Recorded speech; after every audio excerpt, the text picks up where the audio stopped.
Welcome to the Secret Origins Room at Emerald City Comic Con. I'm Jonah Weiland from Comic Book Resources, and my guest right now is dynamic, amazing comic artist J. Scott Campbell. Thanks for coming. I like that intro. Yeah. I'll try to live up to it. You know, look, there's a million places that we could start with, but I wrote your buddy over at IDW, Scott Dunbier. Okay. And I said, you know, look, I don't know Scott, very well. Give me some things to talk about, and he gave me some interesting things, but I want to start with you being an avid animation fan. Sure. When did this start for you? How young?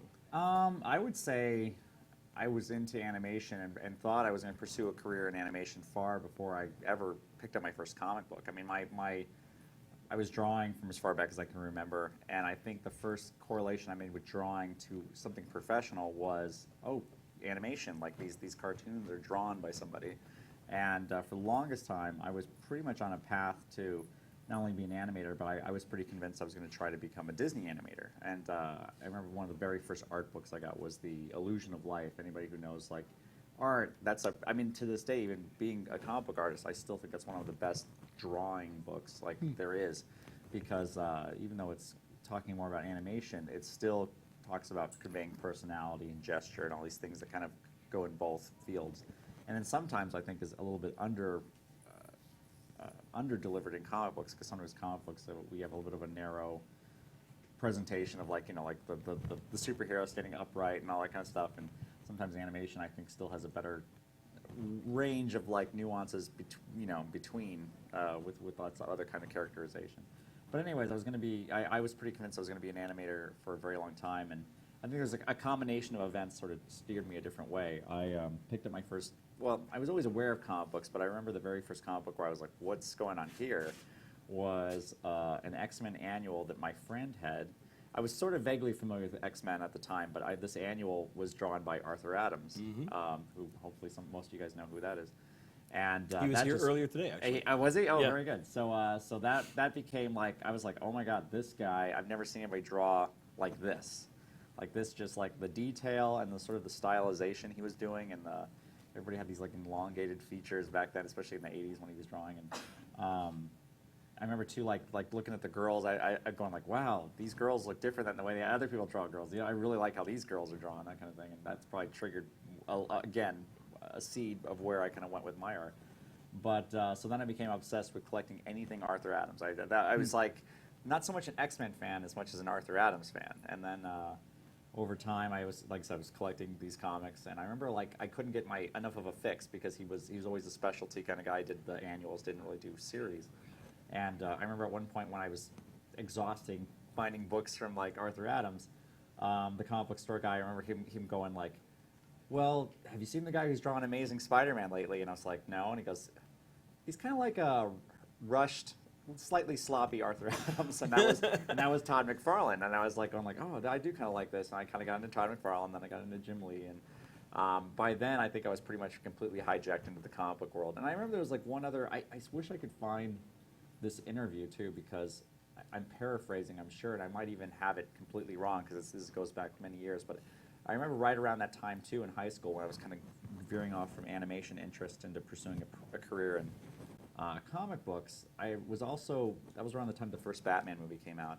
I remember reading an article, it was an interview with Tim Burton, and being amazed that, oh, Tim Burton was apparently worked at Disney before. He was an animator. That really blew my mind. And I remember him saying something like, yeah, I knew I had to leave Disney when I realized I couldn't be the guy who for 6 months would do the enchanted butterfly scene or something like that, kind of, or something like that. I'm paraphrasing, I'm sure, but it was something of that nature, and I was kind of going like, yeah, I don't think I could be that guy either. Like, I was kind of going like, that does sound really limiting. And what I knew about animation is that you have to be that guy sometimes. Like, that's kind of part of the team effort and all that kind of stuff. And so in the end, like I said, and also too, learning how much Cal Arts would cost to go to, which is where most of the animators at the time would go to. At that point, I pretty much said, let me see if this comic book thing can work out. And I pursued comic books. At that point too, we're talking the very early 90s at this point.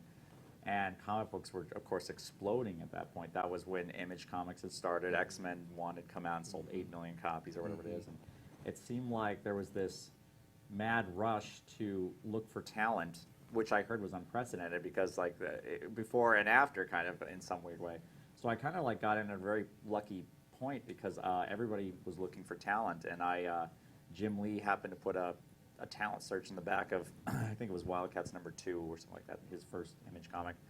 And I sent my samples into him, and then I remember I think I sent my samples into Rob Liefeld too, but I held him back like for 2 weeks going like, let me give Jim Lee the head start. Nothing against Rob. I was looking for a break anywhere, but Jim Lee was definitely the one that I was hoping was going to give me the call. And sure enough, within about a week and a half, I got a call from Jim Lee, and for me that was like getting a call from like Steven Spielberg. I mean, I was like, oh my God, I can't believe Jim Lee's calling me. And within about 3 weeks after that, I was out in San Diego interning for Jim Lee, and the rest kind of took off from there. What an interesting kind of journey you took away from animation. But that being said, he told me that you do shop talks at Disney's. He's right, actually. I did. I'm glad you mentioned that. That's got to be a huge honor for you. Well, I don't want to make it sound plural. I did my first one actually just in January. Actually, they're working on. Well, I don't think it's a secret that they're working on a movie that's a Marvel related project. I've seen it written up. I think it's Big Robot 6. Big Hero 6. Big Hero 6. Yeah.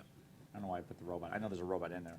And because of that, I think they, from what I understand, they have different speakers from all kinds of different fields sometimes come in and speak with the animators. And I went in there to speak with them about, I probably can't talk, well, I mean, all I did was talk about what I do pretty much. They were curious about how I approach comic books, how I approach dynamics. And it was interesting because I'm almost always talking to my comic book friends about the things they're missing out and the nuances in animation. So it was interesting going to an animation place like Disney, and having to go, ooh, I can't like lecture them or talk to them about animation. They already know about that. I've got to now go and speak to them about comic books. So I tried to isolate, I thought, the elements that sort of make comic books unique and the language of comic books. And yeah, it was pretty interesting to be sitting there talking to a room full of like, I mean, there must have been, I'm guessing like maybe anywhere between 50 and 80 animators there. This is the whole team that worked on Frozen and everything like that. And yeah, it was very exciting. It's very How were cool. you received? What kind of feedback did you get? They were very attentive and seemed to be very interested in what I was saying, and I appreciate that because, I mean, it is intimidating. You're talking about really talented. I mean, it's one thing to, you know, entertain a group at a comic book show or somewhere like a convention who might not be as aware of the nuances of making comic books. I mean, these days more and more are.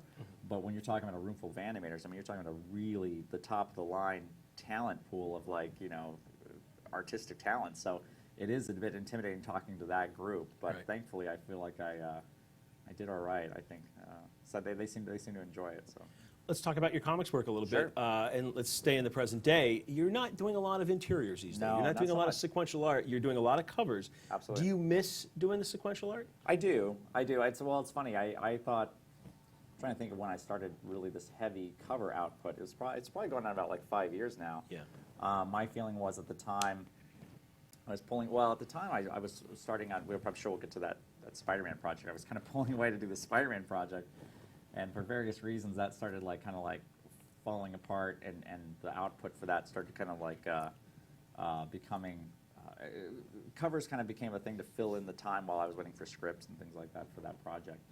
And so I would just do these covers kind of go like, well, that'll fill in these little gaps while I'm waiting for script or while I'm figuring out what I want to do next. And, you know, 6 months turned into a year, turned into like 3 years, turned into 5 years. I mean, covers have just been this non-stop. The more I do, the more I get people requesting I do them, and it became this thing where, like, I mean, I've got to turn down cover work all the time because there's just no way I can facilitate all the requests I'm getting, and it's nice from an artist point of view because you kind of like you just get to do all these different things. Like you're never really stuck in one. Like I mean. I never really quite understood. I have tremendous respect for someone like Charles Schultz or something like that, who did Snoopy and the Peanuts for like all those years. But there's a part of me that also thinks you have to almost be wired differently to do that because it seems like the artistic compulsion in me is to constantly want to do different things or want to have experimentation or like, oh, I want to draw. Even when I draw Spider-Man, it's like I almost like I'm always trying to challenge how I draw him when I get another cover for Spider-Man. I'm like, well, maybe I'll do his eyes this way this time. Like, it's subtle stuff, but it's just like I never really want to keep doing things the same way. Even though I've got a house style and a recognizable style, I think if you go from cover to cover of mine, it doesn't look like there's much change. But if you go back 5 years, you'll see big leaps or changes where like these little tiny steps in a different direction they're noticeable when you go back 5 years, going to go back 10 years and stuff like that. And so as an artist, I'm always thinking, like, even though I've got this style and people say, oh, he draws this kind of face or draws those kind of hands or something like that, it's always a process of inching towards something different or constantly just tweaking the formula a little bit. And I think that's how I just keep myself interested as an artist. And like I said, doing all the covers, I feel the artistic growth because I'm never stuck on just one character or one like world. I'm constantly being able to exercise these different. I can do some fantasy. I can do tech. I can do like all these different things that if I was stuck on a month-to-month basis, that would be hard to do. But I do miss the actual artistic expression of storytelling. I think there's an aspect of that that I definitely do miss. But again, the covers, it's a nice place to be if you can find yourself there. People come up to me all the time and go, well, I want to be a cover artist like you. And I'm like, I'm not sure how you go about, that's almost like saying like, oh, I want to be a talk show host like you, Conan O'Brien, or something. It's like, how do you tell somebody to be a talk show? It's somehow you just find yourself in life presented with a situation where you're like, oh, I like this lot in life I've got myself. I never saw myself as pursuing being a cover artist. Right. But I don't mind being one. It's kind of nice, and I like the exposure. I find that my fan base in the last like 5 years has really exploded because I get exposed as an artist to so many different categories and genres. It's also allowed me to open up doors. I've done work with Disney in their I've done some gallery work with Disney because they became aware of me, and then that opens up a whole other demographic who's not aware of my comic book work. And then they find me online and stuff like that. So it's an exciting time. I do like the variety of it all. There's a couple places I could go with from here. One, it's an interesting, you talked about Art Adams being a huge influence on you early on. Yeah. It's interesting the parallels in the careers you guys are having because he is primarily a cover artist himself now. Yeah. And that's out of necessity because he's not the quickest artist. Yeah, and I kind of found myself a little bit in that category too, although it's funny how often I have to produce what seems like more work as a cover artist some weeks than I would if I was doing interior art. It's funny how that works out on this. And then also, you talked about your fan base exploding, and that's what I find really fascinating about your career right now. It's the common assumption is going to be, well, he's not doing interiors all that much anymore. He's just doing covers. You know, his career is going to stay here. Yeah. But actually, it's been an upwards, upward trajectory. It really has. No, it really has. I mean, it's funny, and I have discussions all the time with my other colleagues about this, like especially writers who say like, oh, you know, if you don't do interiors, it's going to all go away. And I even kind of believed that for a little while too, going like, yeah, I'll get back to it because you're right. But honestly, it has gone the other direction. I really feel like, and again, when I really break it down, I think it's because if you do a cover over here and a cover over there and a cover over here and a cover over there, you're not just courting your crowd who would be loyal to your monthly output here. You're suddenly laying seeds all over the place, kind of, and those people, they go back to see where the source of those seeds are, kind of, and I think you do become. The other thing too is I think we're also living in a day and age, obviously, with social media and stuff like that, where there's so many ways you can kind of pepper the landscape with like who you are and have people find you, kind of, and like I said, every time I do a cover, that's a press release that some company's going to do that puts that image out with your name on it, and it's really a tremendous way to, like I said, have people find you. And hey, I hate using these buzz terms, stuff like that, but brand yourself in some way. And I think in some ways, that's what's kind of been going on. So. All right, we're going to do this as I'll ask some questions. We'll let the audience ask some questions. Course, yeah. If you guys have some questions, we can take one now. Go ahead, sir. Talk about like the work you did with Disney Gallery. Yeah. And how it's broadened out, exposure. Do you find there's other industries coming into advertising or movies? Or? I mean, I've dabbled in doing some advertising. I find that a frustrating medium because there's a lot of, like, you have to charge them a lot because they're going to make you go through so many revisions, and anybody who gets in advertising learns that lesson very quickly. Because in comic books, I've been very fortunate where even with Marvel and being owned by a corporate, giant corporation and stuff like that, they're very accepting of most of whatever I pitch them. I don't have to do a lot of redrawing. Very rarely do I have to like zip somebody's top up or something because there's too much cleavage or something. And that's more of a recent thing. I don't know if that's a Disney thing, but for the most part, I don't get a lot of pushback and a lot of like revisions. So I can charge a certain price, and it seems to be. But when you do advertising, there's so much back and forth and wasted time and stuff like that. So I found the times I've dabbled with that, I haven't been terribly enthralled with that. But with the Disney stuff, again, I mean, it's also too, I've done some statue work with Sideshow with their Marvel characters recently, and again, sometimes you pick these avenues as an artist that aren't always, I mean, I'm not going to go into the financials of it, but sometimes they're not always the most financially beneficial for you in monetary terms, but you trade that off for exposure and sort of like elevating your status as what you are as a brand or as an artist. And like I said, with the Disney stuff, it didn't start off as like the most financially best like thing to do, but I so badly wanted to get my foot in the door with Disney and kind of make myself aware in there. And the more you do that, and the more you sort of they as a company see that, oh, this stuff sells, and this guy, oh, look at this turnout this guy's getting. He's a bigger deal than we thought. Like, then you can use that to sort of better negotiate future deals and stuff like that. Or like I said, expose yourself to a whole new crowd. Like, I've got a ton of people now who go like, oh, I saw your work at the Disney Gallery and I looked you up, and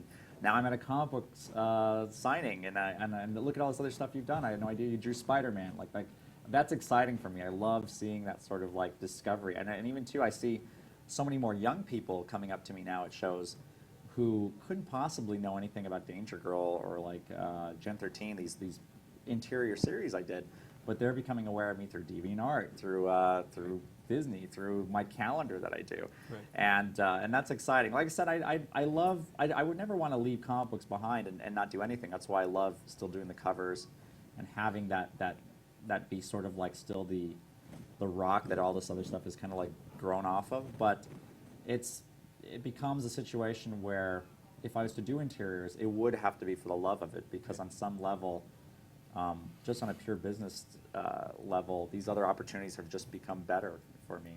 You're talking a lot about the business of artist management right now. Not every artist is very good at that. They may be really good at the art, but they don't know how to promote themselves. They don't want to promote themselves because they're too self-conscious, whatever the reasons. You've got that down. Is that something you've always had, or is that something you've had to learn over the years? I think it was inside of me for a while, but I think, and also too, I was fortunate enough to get into the business when, like, I mean, I got in working right next to Jim Lee for my first 8 years of comic books, and I saw, I mean, anybody who's met Jim Lee, he's a tremendously self-confident guy, and I remember at the time that was like, it was a learned behavior, because not comic book, artists in general, up until that point, they were always like very mousy and very like in the back of the room with their book, and you know, the sort of like the quirky like person who sits like Ali Sheedy and like the Breakfast Club. Like that's like the rule book you're handed when you're an artist. You're like, oh, I'm supposed to be this character. Like I'm supposed to be like, oh, I'm not worthy, all that kind of stuff. And not that I was really like that, but I think I was more ingrained as like that's the artist behavior through high school. They beat you over the head that that's who you're supposed to be if you're not the jock. Yeah. And I remember like getting around Jim Lee, and Jim Lee was like in your face and like, let's get this done, and like, hey, and like Mr. Personality kind of.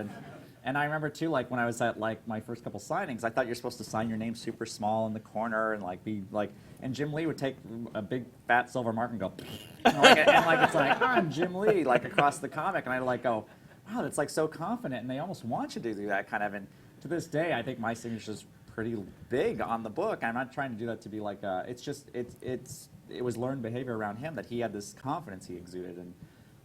So I think that was the seeds initially that kind of like laid that groundwork, and but I think I found over the years I have developed a passion for the marketing aspect of it. Like I love seeing logos. I love seeing, like, I walk around these cons, and I love, like, as much as it is cool to look at the books and what everybody has, I love seeing everybody's display, and they're like, oh, that display is really effective. Like, look at that, and like, and I think. I've had these discussions. Sometimes I think that there's a battle of two different points of view when it comes to like, and I think more and more artists are kind of waking up to this, that self-marketing is not something they have to feel bad about or be ashamed about. I mean, sometimes I used to think like, well, it was almost like the contrast. The best analogy I could use is like if you look at like pop music or versus like maybe like country music. Sometimes I would think pop music seemed to be unashamed to like sort of market themselves and be flashy. And if you're a country music star, at least for many years, I don't know how it might be changing.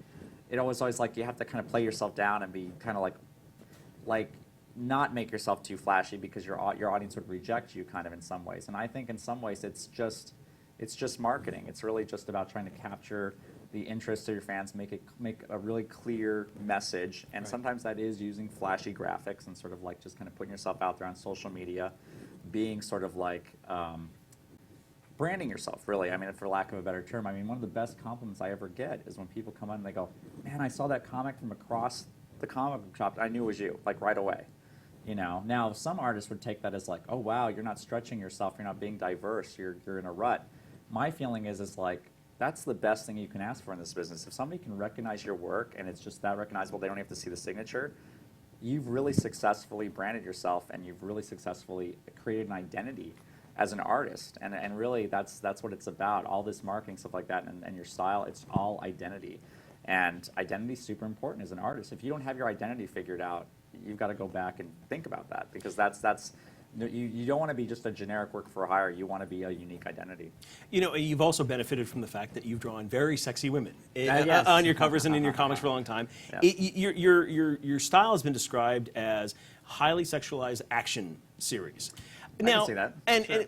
again, the common assumption would be that women would shy away from your work. But every time I've walked by your booth, there's hundreds, not hundreds, but there's always a strong female contingent, and you have a strong female fan base. I agree, yeah. Talk about that a little bit and what kind of feedback you get from them, because there is a discussion online about comics being too sexualized. Sure. Your work features some of that, but at the same time, your fan base, I don't know what the percentages are, Yeah. maybe you could tell me, but it seems like there's a large number of women who like your work. I know, I think it's a great question. I mean, I think even if it wasn't me behind the table seeing it with my own eyes, my assumption would be that only guys would show up for this kind of stuff.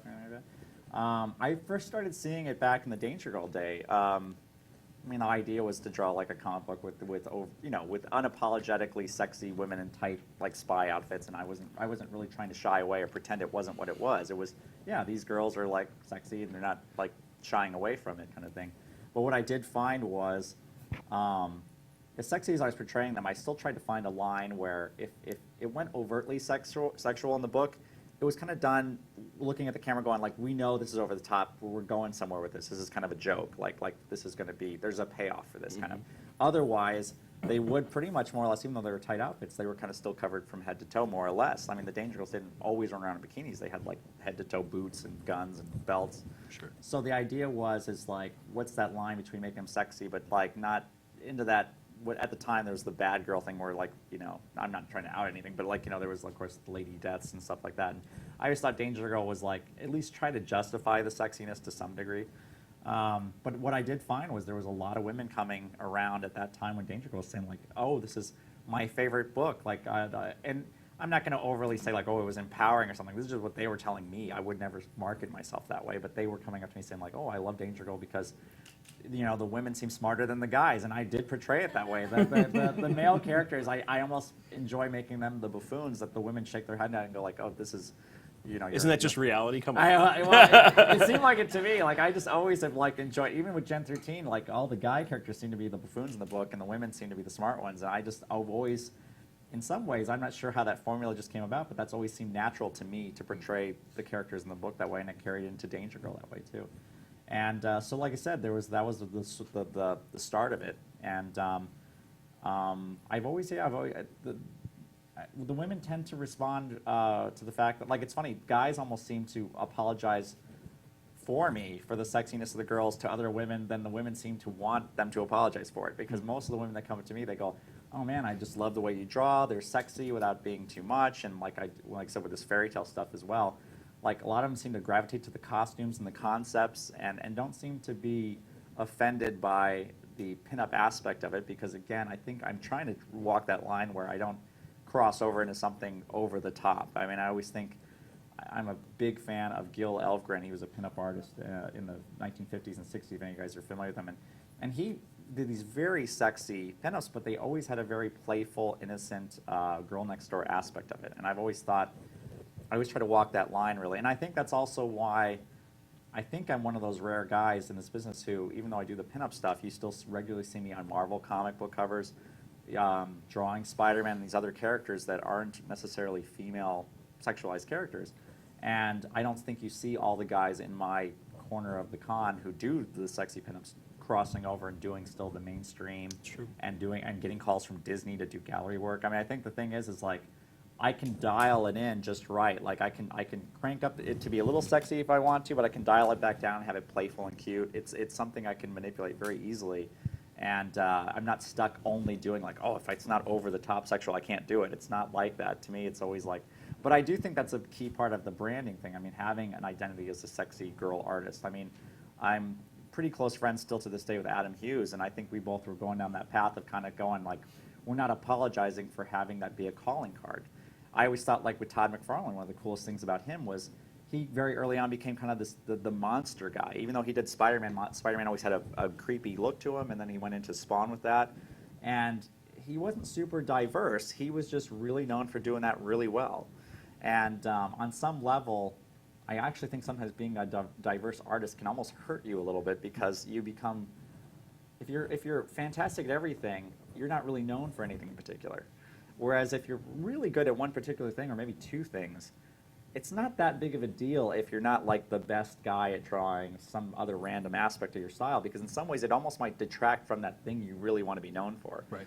And I found that that's kind of like something I always try to keep in mind. Like I don't try to, while I still try to nudge and always tweak my style, I don't want to go too far off the rails, because then I'll lose my identity entirely, and I'm not looking to do that. It's almost like when Billy Joel or something like that stops doing pop music and becomes a composer or something like that. It's like, I'm sure it's satisfying something for him personally, but it doesn't help his brand. It doesn't help like his fans. Like his fans are going to all rush out and now suddenly become classical music appreciators. They want his pop music. Sure. And in some ways, what I'm doing is my version of pop music. And if I get too far off the beaten path with it, I think you might impress yourself or your colleagues, like, look at what I'm doing now. Now I'm drawing these I'm doing these paintings that are very high end, but your main crowd will go like, I don't care about that. Like, why aren't you doing the thing I like?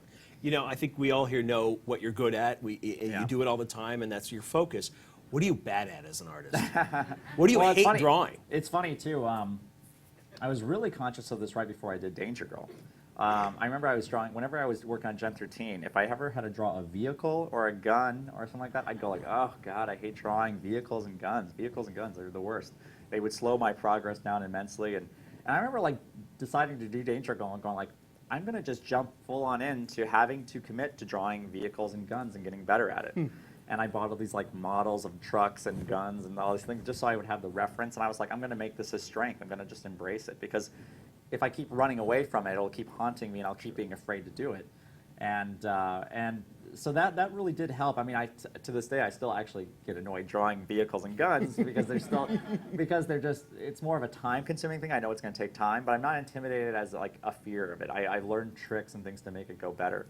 I think to this day, probably still, it's backgrounds, like anything you have to do with geometry and like figure out like buildings and that kind of thing. I find that very tedious, because I found with like, when it comes to like backgrounds, the sad thing is you can spend forever on a background, and sometimes like cityscapes. I just did some cityscapes for the first time in a long time for some Spider-Man covers I did recently. I was like, oh, I forgot how much I hate drawing buildings. But what I find is nobody's ever going to come to you and like go like, unless your background is like so insanely over the top, you will not get a compliment for a background usually. But they'll be sure to point out to you if the background isn't there or looks terrible. Right. But you don't tend to get a pat on the back for making a background that basically is like acceptable to some degree, which is kind of all you really are shooting for, kind of. So backgrounds are still kind of, that's why I do love the covers in a lot of ways. It allows me to sort of forego a lot of the things I don't like drawing in particular. I can do these movie poster type layouts, and you can kind of like shy away from doing those kind of tedious details. But that's probably the thing I probably still to this day dislike the most. And if I got back into interiors, that's the part that I'd be moaning and groaning about, going like, oh God, I forgot about backgrounds. Backgrounds are so tedious. There was a guy who came up to me earlier today. He says, I know you got J. Scott Campbell coming out. You should talk to him about this one character that he hates drawing. And now it all makes sense. I'll say that is because Iron Man? Yes, because you were talking about the guns and the cars. You didn't like drawing them. There's a lot of straight lines there. You don't like your backgrounds and cityscapes. Lots of straight lines there. Do you just hate straight lines? Is that what's going on? Well, it's funny too. We started off talking about Arthur Adams. I think Arthur Adams to this day, if I recall, he might ruler out his backgrounds, but when it comes to inking them, he won't use the ruler because he doesn't like there to be a straight line that looks like a mechanical thing. He has a very organic style, and even if it's a building, he wants there to be a little bit of shake to the line, like a little bit of imperfection. And I will still use a ruler, but I have another way of doing it where I just break up the line every once in a while, or have the ink drag out, so it just kind of breaks apart. But there's truth to that to some degree, because like with I mean, when I think of Iron Man, I think of like Adi Granov, like who does like I hope I'm pronouncing because I'm friends with him. I hope I'm saying his last name right. But he just does the most amazing Iron Man. Obviously, worked on the films and everything like that too. And that's just a skill set that I don't have the patience for, and I don't. It would almost be incongruent with the rest of how I draw. Like to do a good Iron Man, I'd almost have to betray all the other rules I've developed about my own style. So whenever I do Iron Man, he tends to look rubbery and a little bit like his parts are like moving, which obviously that's not how it's supposed to be. So yeah, Iron Man is. I still keep trying to figure out a way to kind of pull that off, but yeah, mechanical. It's almost why too, like the way Batman has gone with the mythology, with the way he looks in the video games and stuff now. He's turning into Iron Man to some degree with all these bulky parts and these SWAT team kind of looking. So Batman's kind of becoming a character where he's slowly becoming a character I dislike drawing too, and I love Batman.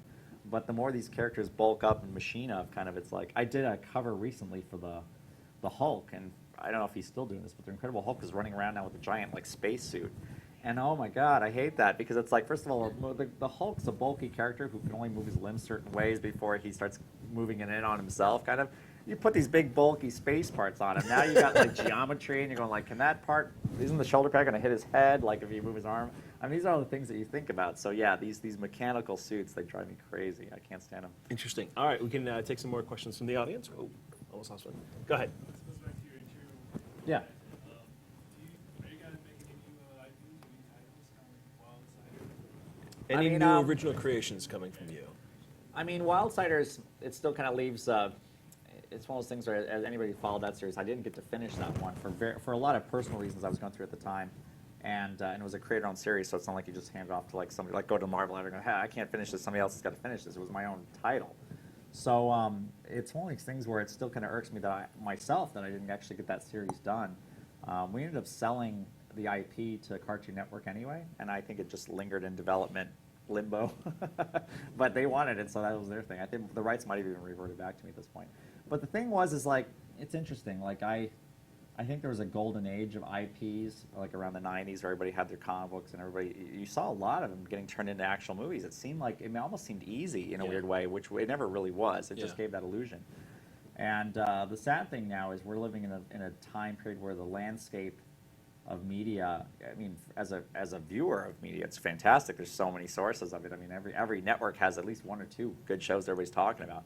We're talking the cable networks and stuff. But as a creator, the landscape is so fractured. There's really not a lot of, you're not going to get a lot of quote unquote big money from selling IPs these days. Like these studios, they want to get it with a song and a dance and wampum beans. Like they don't want to give you anything of real substantial for your effort, and yet at the same time they expect a lot from you. Like I've fallen into this trap multiple times, and I've learned my lesson, where you'll get these producers calling you like, oh, you know, TNT is interested in Danger Girl. Can you send us like 50 trade paperbacks so we can pass them around and all this stuff? Meanwhile, you do this a few times, you start feeling like a sucker because of your FedEx bills and all these books you send around, and they don't add up to anything. You end up just in the hole. So I've kind of like, I think for me personally, the luster of like I'm going to create an IP and make a video game and do all these other things is kind of like diminished. I haven't really seen a lot of success stories in the last like 10 years that makes that a viable goal or formula, really. I mean, I've kind of shifted more of my efforts into, like I said, creating more of my own content, like where I can make prints and products and things myself. I do this, like I said, this fairy tale calendar now, and what I'm looking more at the model of is like guys who, I mentioned Gil Elfgren, a pinup artist from like the 50s and 60s. I also look at guys like Frank Frazetta's estate, and you see Frank Frazetta, you see these classic images. I mean, Frank Frazetta had an amazing output, but not the volume you actually really think about. They fill a few books, and those paintings are amazing. But the thing that's great about that is those paintings are so iconic, and they keep resurfacing. You just keep seeing them and seeing them, and he's unfortunately passed away now. But it just left an impression on me going like, you know, I don't see my path going down creating things like Danger Girl or Wildsiders and selling them to be turned into TV shows. That doesn't seem like a worthwhile goal to me anymore. What seems like a worthwhile goal is creating images that I own that could potentially be maybe iconic to some generation someday, and seeing how far I can take those images. What can I use them for? What are the prints and like products and books and maybe even statues and things like that? Then you're in control of your own IP in a way, and you're not really necessarily held to needing it to be a TV show or a movie and stuff like that. The other thing that's really frustrating, I don't even know how these people put so much effort into these movies and TV shows, because it seems like they're forgotten and disposable more than ever before. Like when I was a kid, it seemed like TV shows and movies really stayed with you. Yeah. Like those movies from the 80s, I think we all sort of grew up thinking like, I mean, Back to the Future would come out and it would stay with you for years. Like Yeah. you'd really like, it'd resonate. And nowadays it's like, no, next weekend with the next movie, get that one out of here. Yeah.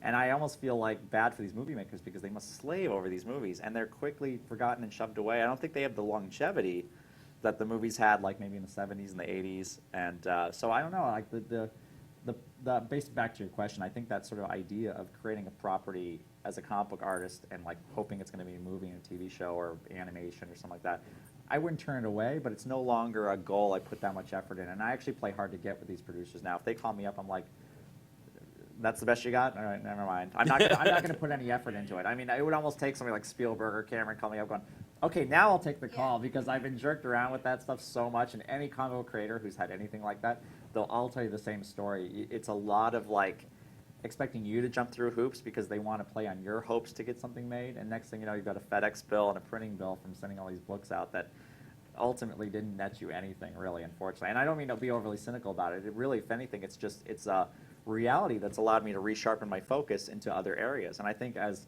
fans, they benefit because really where I've resharpened my focus is just creating more art and content that I'm in control of, that they'll be able to see output from, and it's not really hung up on it being a movie or anything like that. People still come to me and go like, when's the Danger Girl movie coming out? Like I have any control over that at all. Right, right. Somebody said once that like getting a movie made, and I actually do believe this now that I've been through it a few times, because Danger Girl was optioned a few times. They said, imagine like a bunch of rings, like maybe let's say 20 of them. Maybe even, I mean, I think he used the analogy of 30, but let's go with 20. And they're hanging from like strings. So you've got rings on strings all in a row. And then you set them all going completely random, you know, like that. And now you take like a marble and you've got to throw it and make it, all the rings have to line up and it has to go through the whole thing. And it's like, that really is like what the elements have to come to. Because you're talking about any movie, even the cheapest movie is like, these days, like $30 million.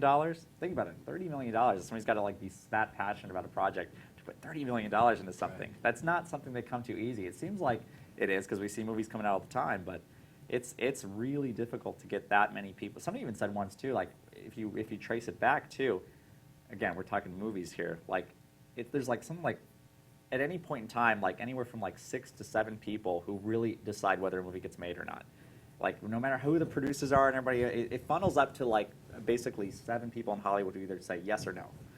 And that's a really slim margin of getting a movie made. And again, once you see those odds, you start to let yourself relax and just kind of go from that hope and just kind of go, if it happens, it happens, but I'm not waiting around for it, and I'm not going to dictate my career to make IPs happen.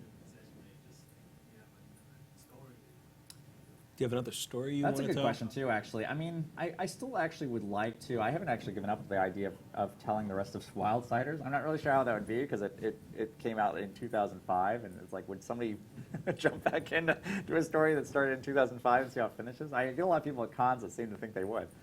But you'd have to just market it probably in a special kind of way, I guess. But it's funny, it's funny, I don't, I mean, if it comes to me, maybe, but I can't say that I've got anything. Actually, I take that back. I did have an idea that's still kind of in the back of my head, although it's funny when you have an idea and you don't jump on it right away, you start to see pieces of it emerge in other media over time, and then it starts to diminish your own idea. So anybody who has an idea, don't wait forever to do it, because you start to see it just decimate, because there's so much content out there these days. Yeah. But I did have an idea for like a Western, believe it or not, which I still would like to do at some point. The problem is I think I'd enjoy doing it. It would make no money, because it's just like, who's going to buy a Western comic book? But it was like, it kind of had pieces of what's kind of turned into the standard genre of steampunk, I think, kind of, although I still look at the content. I think it wouldn't be quite as derivative as that. But it would have been a much more original idea, maybe, let's say, 7 years ago than it would be now. Right. But I have this idea of this Western that I still would like to try to do at some point. And I still might do it. The thing is, like, comic books, it's amazing. It's such an the older I get, the more I realize like how much work goes into a comic book. It's like, it's crazy when you really think about it, especially if you want it done well, like guys like myself who are obsessive about details. And it's like, it's a tremendous amount of work. And the older you get, the more you look at your time going by and stuff like that. You have to be much more selective about what you put that time into. And I remember when I was in my 20s, every idea seemed valid and worthwhile doing. Nowadays, you go like, should I be putting my effort into that? That's going to take like 2 or 3 years, and I don't know. It's like, so that's an idea I would like to still figure out. If not in a comic book form, maybe I could do like half novel with like pictures that accompany it, because then it's less of a commitment and maybe less of a financial gamble. But that's something I still would like to do. And I might have little seeds of little things here and there. I used to always want to do something of each genre. Like I did a spy book, and I did like superheroes. And the idea of doing a Western seemed like a cool thing. Like it would be fun to look at anything I did interior-wise and not just have it all in one genre, like superheroes, but actually have it sprinkled through different genres. I think like do a horror book or something. That would be kind of cool. Right.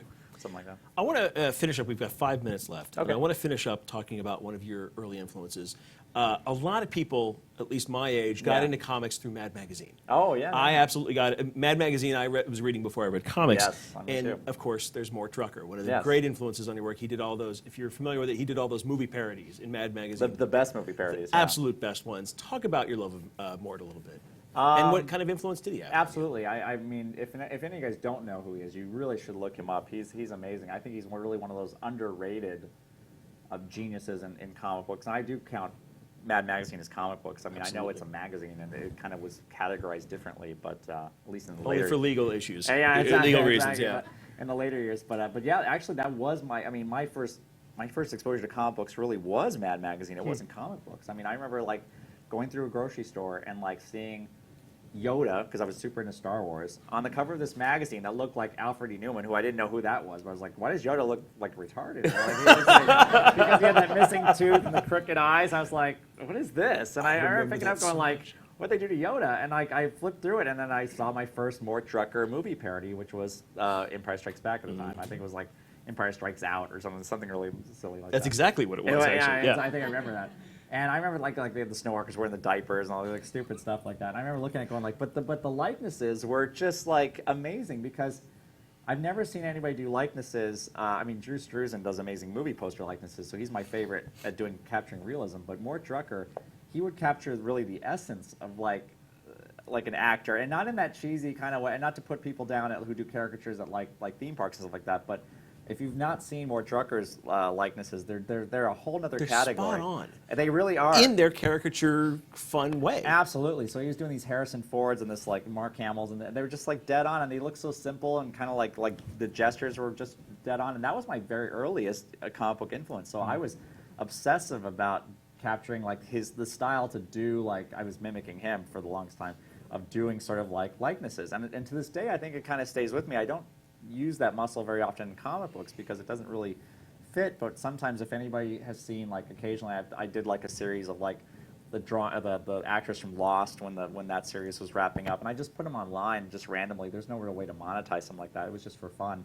And recently I also did some Breaking Bad ones. I did like a few of those, and people are always shocked when they see that, because it couldn't be more in the opposite direction of like the sexy girls. Like, I mean, it's really two completely different ends of the spectrum. I'm always actually complimented when people actually say, oh, it looked like the actor, but it also looked like your style, because I'm looking at it going like, oh, it's unrecognizable as my style. Like, how does anybody see that? But they always say they can see that in the work, and I'm always complimented. But yeah, I mean, and like I said, unfortunately, he's the one comic book artist I've never been able to meet. I don't think he does too many appearances and stuff like that.